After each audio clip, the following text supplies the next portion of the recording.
Welcome back to this Spend 10K Day podcast. I'm Stuart Anderson. With me, as always, my friend Steve Weiss. Today, Steve, we're talking about something that's a little bit less happy than some of our other topics. We're talking about, the slowdowns, off-season promotion when, people aren't constantly buying stuff, like they are during the holiday season. January and February right now, people, they're not pulling out their credit cards and buying as much stuff online.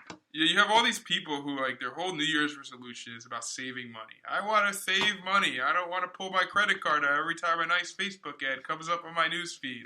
So what you see, especially in the paid acquisition, paid social, Google search world, is you see a drastic decrease in the amount of paid searches for specific products, as well as the actual click-through rates and acquisition numbers on Facebook, and in the January and early February range. So, this whole podcast, I want to discuss some of the tactics that we use to hike up conversion rates, little split tests, little optimizations inside your campaigns that we do on a daily basis in January to keep fresh, to really try and keep upping our conversion rates, because it's the toughest time of year right now just to survive, because people aren't buying. It's one thing that in December to have, for it to be competitive. Well, in a competitive market, people are buying.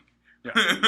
In January, no one's buying. So what do we do? And I really want to, discuss it and just talk about some of the stuff that we've done and share with you all, some of the stuff we've had success with. Yeah, definitely. So let's dive into some of these optimizations. I think one of the things we should definitely talk about as well is we talk about the products that, potentially could be better for selling online during January and February. Early Q1, fitness-related products do really well.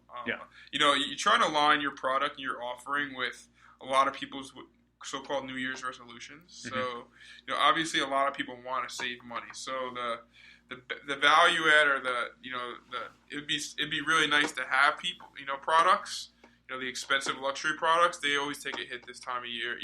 Even the subscription boxes that, of different sorts of products, it'd be nice to have products really take a hit this time of year. But anything with any element of price consideration, sticker shock, because everybody is just I just spent a ton of money on gifts, spent a ton of money on holiday travel. Yeah. Most people are they're about to prepare to pay taxes, and they're just I've taken a big hit in the wallet. They're not looking to make any big ticket purchases. Exactly. And one thing to be very aware of is that I feel like a lot of brands are so into the discount culture over the holidays of just moving out product. Mm-hmm.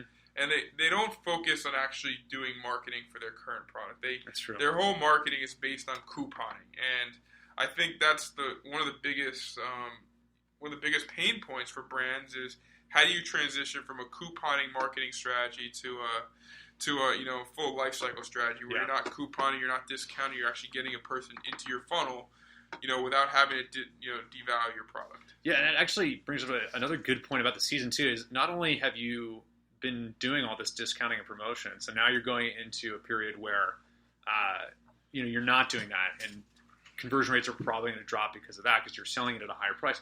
You're combining that with this kind of this off-season phenomenon where people are buying less in general. And it's almost like a double hit. It sucks. And people get numb to couponing. People get numb to coupon. Definitely. They just get numb. If they've seen your ad over and over again for a coupon, they just don't click on it. They care less about value, and they care more about the product, how the product fits into their life. So number one, suggestion for you guys who are trying to really scale up your conversion rates this time of year. Number one, get away from the couponing strategy. Yeah. Number two, Facebook, as you guys know, is all about conversion rate. And a lot of brands and a lot of e-commerce sites, everyone is worried about driving you'd agree, a profitable return on ad spend. Definitely. But remember, Facebook serves your ad to people most likely to do a specific action. Mm-hmm. So you're taking a 1 million, 2 million audience, and because you're telling Facebook, serve my ad to the people most likely to do a conversion, Facebook is only serving your ad to a small segment of that 1 million to 2 million audience. So we've seen a little tactic that we use is instead of using conversion objective top of funnel, what we do is we optimize for impression reach. With a lot of our video campaigns, really good creative to really good audience. Because our goal here, remember, for this time of year is to drive new people into our funnel with knowing that people are most likely to buy down funnel. Yeah. So number two, getting away from being a conversion objective based marketing, company. You really have to focus on innovating top of funnel. And what we say is get away from only thinking about top of funnel conversions. Yeah. It's really interesting because everyone always asks me, they're like, Steve, how can I measure me driving impressions or driving new users into my funnel? How could I measure this over a specific time period? And I always tell them the same exact thing, is that the way you measure how good you are top of funnel, or aka new user acquisition, is by seeing the conversion rates and the scale down funnel. Seeing how many users are in your remarketing pool and what the conversion rate of your remarketing pool is over said period of time that you're running different tests top of funnel. That's very true. So I would say the two, number one, couponing. Number two, getting away from being too conversion focused. And then number three is product selection.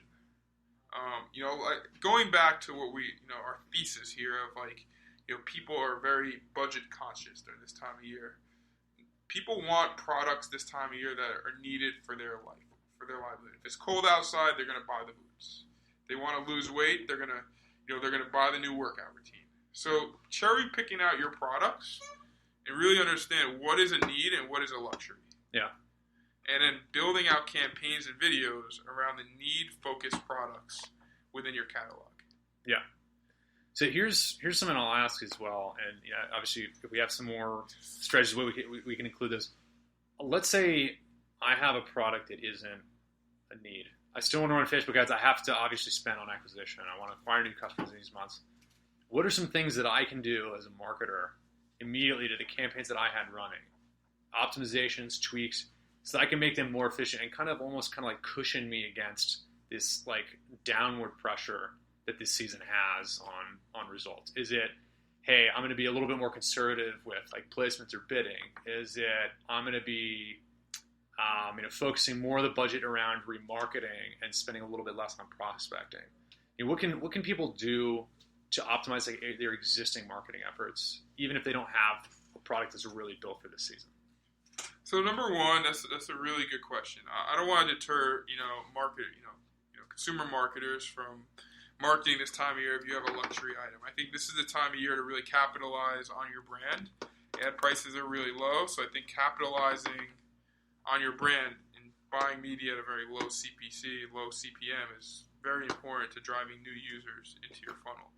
So what I would say is this is your time for experimentation. This is your time to really understand your users. So number one, I would start split testing ads on places that you never had ads before. So, running video, and a great example of this is running video on Audience Network.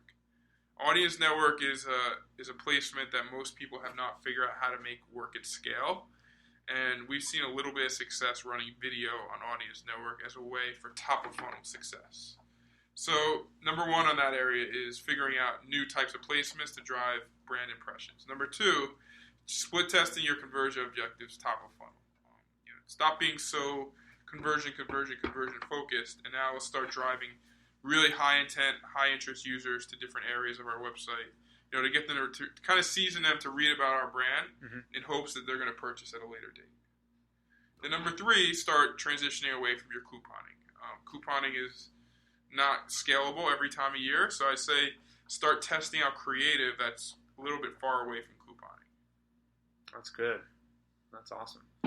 Yeah, I mean, it's I think a good point that you brought up at a high level about this season is it does give you, it's kind of like a sandbox for experimentation. Expectations are going to be a little bit lower. Costs on an impression or a click basis are going to be lower. Gives you, you can experiment, you can try things out. It's really tough to be experimental when you have a huge demand for sales. When it's November, it's December, this is when you have to sell a ton of stuff. You can't really mess up, or it could cost you thousands, tens of thousands, hundreds of thousands of dollars if you make a mistake. Whereas here, you have a little bit more room to work with. Yep, exactly. So I think right now is your time to be a mad scientist in the Facebook lab. I think that testing out, I said earlier, just testing out placements, testing out creative, testing out conversion objectives. I think those are the three things that you should be leveraging this time of year. And then in hopes that when the budgets and the people start spending again, which obviously is right after Valentine's Day, you're gonna be right there, top of mind as a source or a merchant that's gonna leverage and capitalize on that. Sounds good. Well, yeah, that has been this episode of the Spend 10K Day podcast. If you have any questions for us about what to do during this a little kind of barren time here in the frosty winter months, we're always here. Steve at mute6.com, Stuart at mute6.com. You can email us directly. We'll hope to see you next time on the next episode of the podcast. Thanks, guys. Take care.